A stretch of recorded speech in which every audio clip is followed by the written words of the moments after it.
জন্য এই আদিবাসী সমাজকে, আদিবাসী মহিলাকে অপমান করার জন্যই মাননীয় মুখ্যমন্ত্রী এবং তৃণমূল কংগ্রেস, অভিষেক ব্যানার্জি সবাই মিলে এই ধরনের কথা বলছেন। এটা যদি মুর্মুর জায়গায় মুখার্জি হতো, ব্যানার্জি হতো, চ্যাটার্জি হতো বা অন্য কেউ হতো, মজুমদারই হতো, তাহলে পরে তৃণমূল কংগ্রেস এরকম করতো না। শুধুমাত্র আদিবাসী বলে আদিবাসীদের একটাই দোষ, তারা বিজেপিকে ভোট। মুখ্য সচিব কিন্তু তলব করেছে, রিপোর্ট তলব করেছে রাষ্ট্রপতিকে, প্রোটোকল।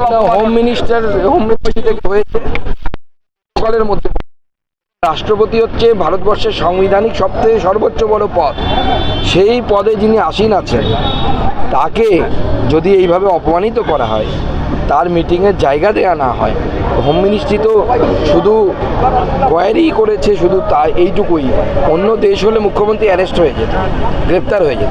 মুখ্যমন্ত্রী ধর্ণা মঞ্চটাকে বলছে যে গ্যাসের দাম বৃদ্ধি হয়েছে এবং আজকে মহিলাদের একেবারে কালো কাপড় পরে বেরোতে খুন্তি, এমনকি ওভেন নিয়ে পর্যন্ত। না না, তৃণমূলের তো বেশিরভাগ মিছিলে আমি কালো কাপড় পরাই মহিলাই তো দেখতে পাই, মুখ চোখ ঢাকা থাকে কালো কাপড়ে সব তাদের, অন্য মহিলারা তো আসে।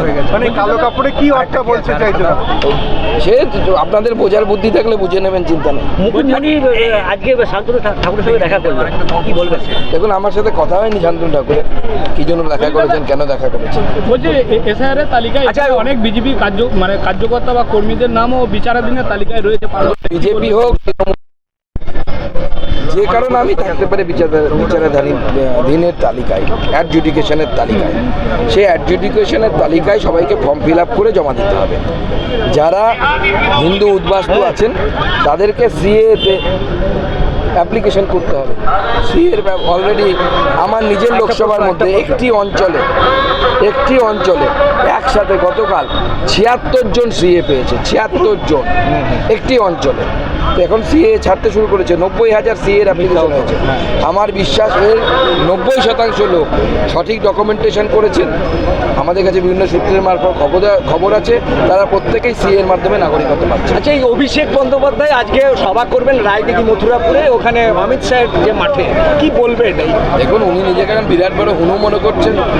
আমি তো দেখলাম কালকে ফিরাদ হাকিম সাহেব বসে আছেন, পাশে অরূপ বিশ্বাস বসে আছেন, দুজন সিনিয়র লিডার, মাঝখানে উনি পায়ের উপর পা তুলিয়ে দিয়ে পা নাচাচ্ছেন। অভিষেক ব্যানার্জি ভিডিও আছে। আগে সহবতটা তো শিখুক। মুখ্যমন্ত্রী কথা বলতে যাচ্ছে তখন পায়ের উপর পা তুলে দিয়ে পা নাচাচ্ছে। সহবতই জানে না সে কি রাজ্য করবে, রাজ্য চালাবে। কত দফায় ভোট চাইছেন দাদা? আমাদের চাওয়ার বিষয় নেই, আমরা 1 দফাতেও তৈরি, 2 দফাতেও তৈরি, 3 দফাতেও তৈরি। যত দফা তত দফায় তৃণমূলকে হারাবো।